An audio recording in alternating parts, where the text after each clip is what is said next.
haijalishi uko mahali gani. Mimi binafsi maisha yangu sio ushuhuda tu, ni muujiza. I'm a miracle. I'm a miracle of God. Haijalishi una hali gani leo, nina experience kubwa na huyu Mungu ya miaka ya kunitoa katika magumu, kunitoa katika shida, kunitoa katika hali ambayo binafsi sikuona msaada, sikuona wa kunisaidia. Kuna wakati ambao niliishia kuwategemea wanadamu wangeweza kunisaidia, wanadamu walishindwa. Lakini Mungu hakuruhusu kuaibika. Alidhihirisha utukufu wake.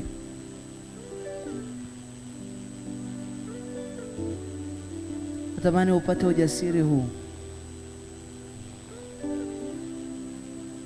Amesha kuvusha mengi ambayo hata mengine hauyajui. Ili unalolijua anaweza kulimaliza, na analimaliza sasa.